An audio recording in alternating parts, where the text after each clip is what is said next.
Now, the focus of this one is just a special interest group for people interested in academic writing in general.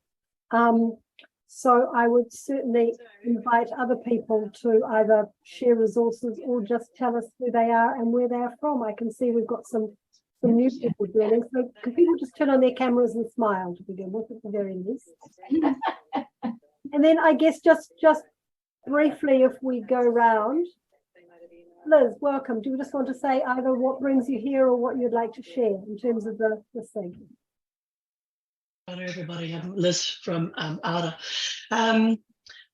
I thought I'd just like to come into this SIG to see what other people are focusing on in academic writing, because at ARDA our work is mainly with students who are referred to us because they're at risk of not passing their courses. That's how our system works, and that's from level 2 through to postgraduate. But so because we work with such a different, it was kind of limited cohort in comparison to everybody else, I was just interested in hearing how everyone else is doing it, because you live in your little own bubble. Good. Lisa, do you want to just share first, and then we'll just get an idea of where people are at, and then maybe either do breakout rooms or just swap notes, see how we go. Lisa, kia ora. Yeah, kia ora. So I'm from the University of Canterbury. I'm quite a new learning advisor, so I began in a casual position in July, and I'm doing a lot of helping students, particularly undergraduate students, with academic writing, and also working with ESOL postgraduate students. So I'm really just here to kind of learn from everyone else in the room and what works for them and things like that. Excellent. Mariana, you're next on my list, my dear. Hi guys, I'm Mariana. I'm from NMIT, Nelson Marlborough Institute of Technology. This is what I do mostly with students. We do get referrals, but a lot of my work is actually with cohorts of students now. So we go in and provide academic writing, how to understand assignments. We go into class and we're trying to get that for all our bachelor degree programs. So academic writing is a big part of that. And I just wanted to see if I could get any more tips and see what other people do.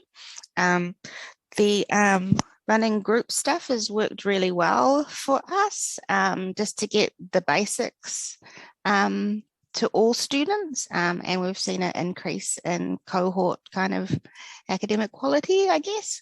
And then they come and see me later for more specific things that they didn't get. So I've only been doing this for a year, so but that seems to work well, and I just wanted to learn from everyone else. Cool. So are they in-person groups, Mariana, or online? Most are in person, although we do have some programs like career development, which is online, but that tends to be people that have already studied. So their questions are more quite different from, say, someone who's studying for the first time in an undergraduate program. I think there was a session somewhere, I think it came up this morning actually, that some of you may have been, where there was Cindy and Ruth from Unitec were talking about one of their students who had come from the workforce and everything they wrote was in bullet points. Yeah. The marker saying they're not writing in sentences, and they said, well, what's a sentence? So you're right, there's often that transition, isn't it? Yep, that is one of the common things, writing a full sentence for mature students, because you do get used to writing in bullet points, but yeah, we found that too. Maybe we can persuade the institutions to change their requirements. I guess it depends what course you're into. So in business, that's quite okay, but social sciences, then you definitely have to get the full sentence thing going. Dawn, welcome. Kia ora. Sorry, I came in a bit late and then had trouble with sound, so you might need to catch me up on. That's fine. All we're doing is just going around and sort of saying saying hello, saying why we're here, if we've got tips or questions that we'd just like to get out of this special interest group, as well as networking, which I think is the point. I'm taking down your names if that's okay. Okay, great. Yeah, so I'm based at WIT in New Plymouth in Taranaki, and at the moment, most of my work is for students in the Bachelor of Nursing. So they are often, their academic writing is mainly essays, but also some reflective work. And probably the thing that they struggle with most is tone. So the correct kind of language choices to make for different forms of assessment, which can be really challenging when, in some instances they're writing formal academic essays in the objective voice in the third person, and then they're asked to move into reflecting on their own practice where personal pronouns and things are allowed. So I think often students are looking for the right way to write, and so I guess it's helping them to understand that it's horses for courses, and different expectations in different areas. There are some commonalities in terms of grammar and APA don't change, but yeah, language choices and other things do. And I think a lot is that nursing tutors are not academics first, they are nurses first, and so they often know what they want and what they don't want, but they're not very good at articulating it to students. So we've been focusing on kind of putting together some resources and some guidelines so that when tutors say things like, oh, your introduction isn't very good, or your introduction had too much content in it, what do they actually mean by that? What are the moves that they're looking for? What are the steps that they're looking for? So it's been really interesting developing resources that in many ways are similar to what I used to use at the university, but in some subtle ways are a little bit different. That's interesting, Kia ora. And I like the thought that you've moved from supporting students to also actually bridging that gap between markers' expectations. Claire, Yeah. you were nodding when Dawn was talking about students. Do you want to step in now? Sure, I work in a very similar space to Dawn. So I'm Claire, I'm a learning advisor at the Wainui campus of UCOL, and work across a bunch of programs, but probably the majority of my work is with nursing students, but also business students, and also students going from the certificate, the pre-nursing preparation program, level 3 and level 4 as well. I was nodding vigorously because that everything Dawn said is absolutely correct for us too. So I've worked in this space a long time, over 10 years, and we've tried multiple, different approaches to academic writing, from trying some very specific pre-nursing program academic sessions before they start their first year of their degree, just to give them some basics. A lot of our students are second chance learners or mature students who, and for a lot of them, school was not a fabulous experience at all. They have no confidence in their ability to write, no confidence in their ability to research, and APA referencing is just a complete foreign language to them. So so we kind of have constantly evolved over the years of trying different approaches, and obviously every cohort is different, have different needs, so it's a bit matter of meeting that. I also have always taken the approach, I'm very much a relationships-based kind of person, so I work really closely with faculty, so working with them to, as Dawn said, interpret what they actually mean. Some of ours are absolutely fabulous in writing their comments and giving really fabulous feedback and sort of articulating their expectations, but many aren't. So it's around acting as that go-between, and trying to make it as easy for students as possible. I like that. Yeah, that steps into the interpreting feedback as well, doesn't it? Carolyn's turned on her camera. Welcome. Hello.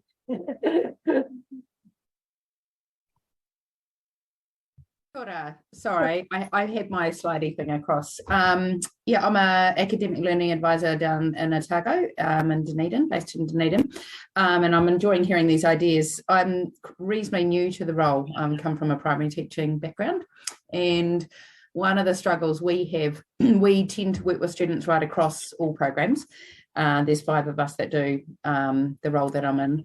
But one of the things that we struggle with is we offer workshops throughout the years to sort of try and work with students that give them some skills, like you were talking about, Claire, just some of those basic academic sort of writing skills and things. But we struggle with the engagement from students, actually.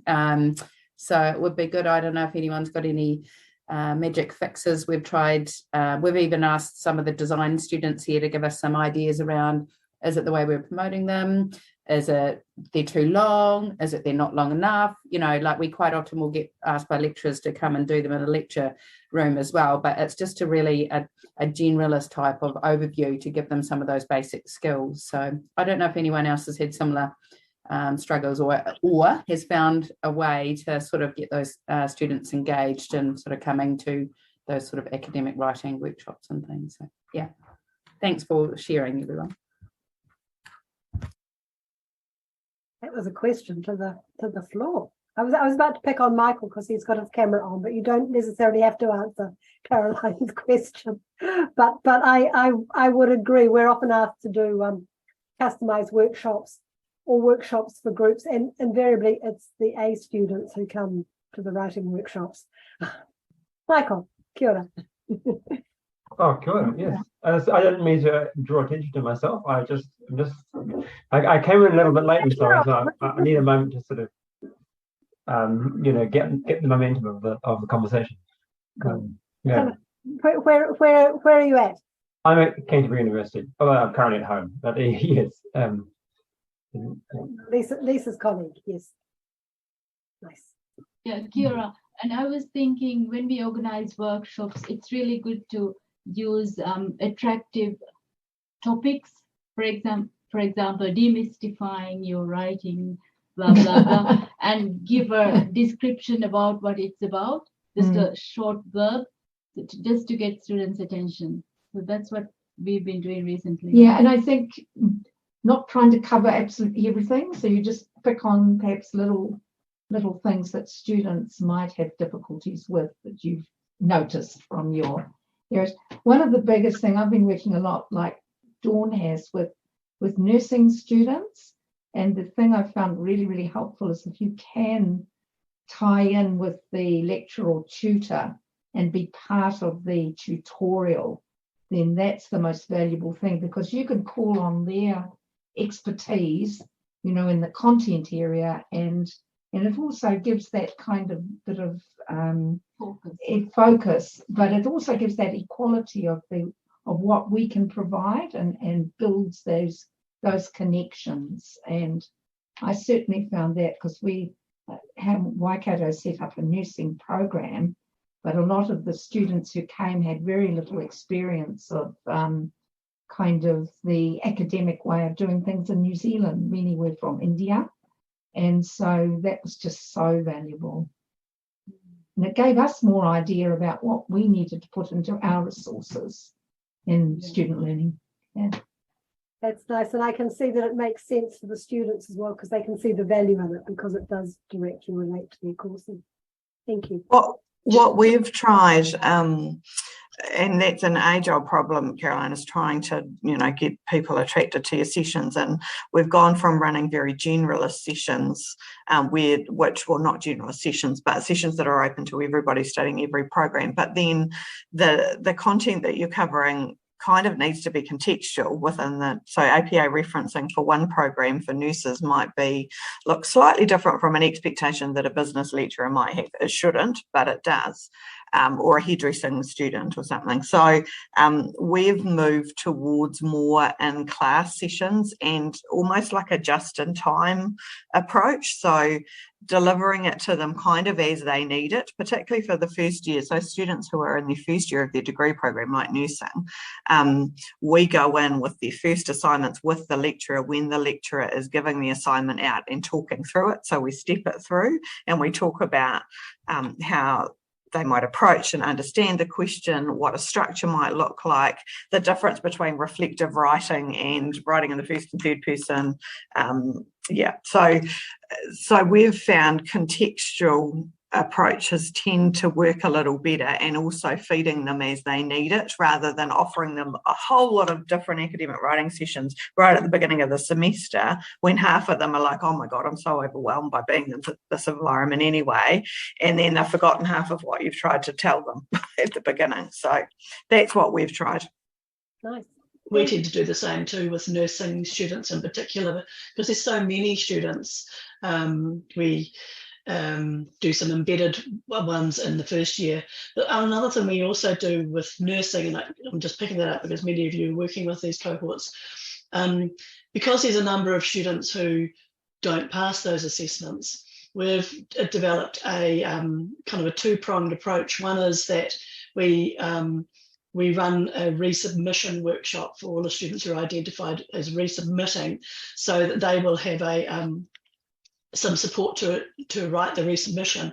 And then in the next semester, those students who resubmitted and also those who got very low 50s get invited to what we call a booster workshop. And that means that they get the opportunity to kind of, because sometimes the people who just passed aren't the ones who, are also ones who missed out on that support the first time. They then get a sort of booster support, very much, around their assessment. And sometimes the tutor will come in and kind of look at it from the content perspective as well. And then there are about 3 or 4 courses that this happens throughout their degree, the first year of the second year as well, first semester of the second year. We do the same. And then the first semester of the third year, where they're doing a literature review, again, we do a booster for those who didn't do so well in the previous semester and a resubmission. And that seems to be working really well, because otherwise we're trying to manage 15 more 20 appointments, and that's just not really sustainable for groups of big students. And we're going to talk to the business staff as well about doing the same, because again they have larger numbers. So that's one way we're managing those kind of workshops. Generic workshops, so ill attended, it's just not worth it. We're tending to do more online resources.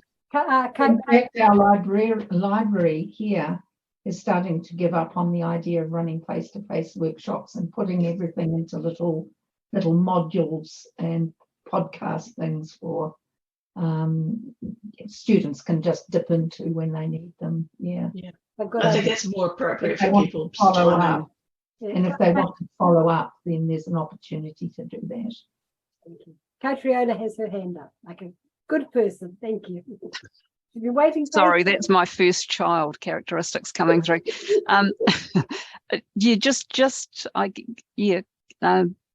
I guess going back to the previous point and noting Dawn's comment about the tutors skipping out, because for us, I think the doing the in-context work, I see it as much as for the lecturers as for the students.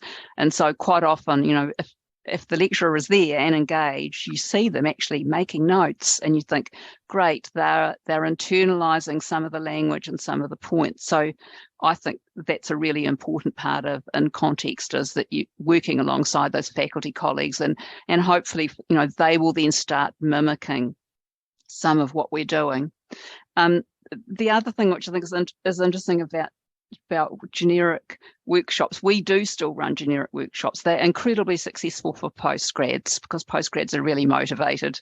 They're not well attended for undergrads, and we are coming under increasing pressure not to do them, but so far we have managed to carry on doing them, because I think that they're a good shop front, because students want to engage with us in so many different ways.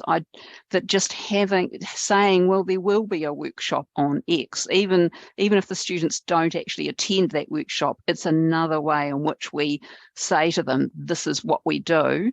And for those who don't have the opportunity of in context or are hesitant to come one-to-one, then it gives them an entree in. So that's why I like to, we do everything, even though, and I feel like there's only 2 people in the workshop. Okay, well, I would have seen 2 students in that time if they'd had one-to-one appointments. So I'm happy. And they got a really good deal because with only 2 people there. Yeah. All right, other people. We've got Daisy, we've got Keith, we've got Kat. Want to add to the conversation? Turn your cameras on if you can. Nice to see you. It was a really interesting question, Carol, and you're right. It's gone from the how to do it to the how to lead horses to water, isn't it? It's very much so. And I like the idea of a booster. We offer refresher workshops during the mid-trimester break for the same reason that we tend to front load a lot of stuff, and then we get people after their first assignment who go, oh. Sorry, just to ask, I think it was Miriam was talking, and I don't know if anyone else, just with regards to that one thing we had discussed was doing small recordings. Is that on specific aspects? Has anyone used those and found them useful, or yeah? I started doing that at the University of Waikato, which was during the first lockdown, so we were at home and not having as much to do. Made a few we called them 60-second study tips. So focusing on things like how to write an introduction, how to write a paragraph, and have always meant to get back to doing those, but have just really been too busy. But we have been recording some content with tutors to be able to integrate tutor comment in as well. But yeah, it's a I would like to do, not I have to show you at the moment. That's not, we're setting up, we're just moving from Blackboard to Canvas, so we're setting up a lot of online modules. But this is our website. This is what we've got at the moment. So again, it's not workshop. We've to be honest got no way of knowing who looks at it, but we often use them in sessions where I say here's some more stuff about Yep. thing. Yeah. I was asked to record some sessions for some online students I was working with, and I only had like 3 people attend the actual session, but then it was watched like 36 times. So I think but I was just mortified when I watched it because it's just me talking, you know. But yeah, the students seem to really like them. Mhm. I like that. You're right. I think we have to, I mean, often students will say, can I have a recording of the workshop? And I'm saying, no, I need to sort of get myself in headspace and do it. But yeah, and so these are short sessions, are they? Because I think that's the challenge with students, is watching a 50-minute lecture is way too much. How long are your recordings? Usually by the time I've checked in with everyone, it is for an hour, but by the time I've checked in with everyone, we've answered questions, people want to ask there's questions before and after, so just trying to cater for their need. The actual recording of what we plan to do is only about 20 minutes. Dawn, what about yours? Are they short? We challenged ourselves to try to do them in 60 seconds. So that was very difficult. And it did end up with me speaking a bit too quickly, to be fair. So I think 2 to 3 minutes is probably better. But one thing I think that they're very useful for, obviously they're useful for social media, but very useful for linking to when you're giving written comments. So often it's really hard in a written comment to kind of give specific feedback on what is missing, say, from an introduction. So you could, sort of say, oh gosh, I think you need this in your introduction. Here's a video that talks about that. And that was really useful. So I used to use them in that way when I was at Waikato. All right. This is nice. This has moved from just meeting people. And I've suggested in the chat, if you want to make sort of closer connections, use the private chat just to swap emails and things. So the other thing that I use here at WIT is I've made like an A3 folded thing that just kind of talks through essay structure. And so it has a guide for, your introduction should include this, this, and this. And, think about a background paragraph. It might cover these things, or you might not need one at all, or it might be in the introduction, a main body paragraph is da-da-da-da-da. And I use that as a resource within a workshop. So it's generic, but then when I go into a workshop for a specific course, then I can say, you might have a paragraph on this bit. So that, the topic sentence could be this, or you might have a paragraph on that bit. So we tailor it to the course using it as a tool in the workshop. But I have seen some of the students do sort of print it out and use it for other assignments as well. So happy to share that if people want to have a look. d.marsh@wit.ac.nz, flick me an email and I'll send it to you. Thank you, people. How are we going? We haven't got a website, but that's okay. We're doing all right. Zoom rules. Lovely to see you. It's probably almost time to wrap up, have another stretch. Thank you, Andrea, for suggesting we stretched at the beginning of the session.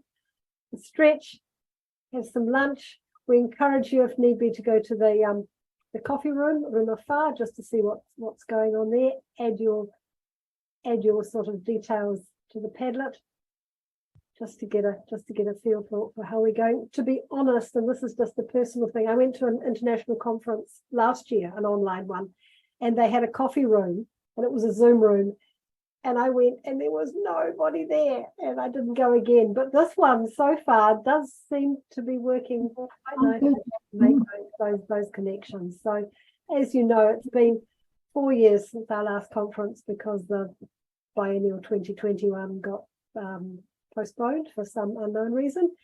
So it's just wonderful. And honestly, I think in some ways the online space is bringing us together rather more probably than, given funding and things, we would have been able to do in person. So it's lovely to see you all.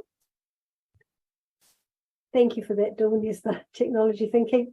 Keep smiling, and we will see you back, if not in the individual Tahirua and Toru rooms, but hopefully for the AGM again at 3 o'clock, where we get to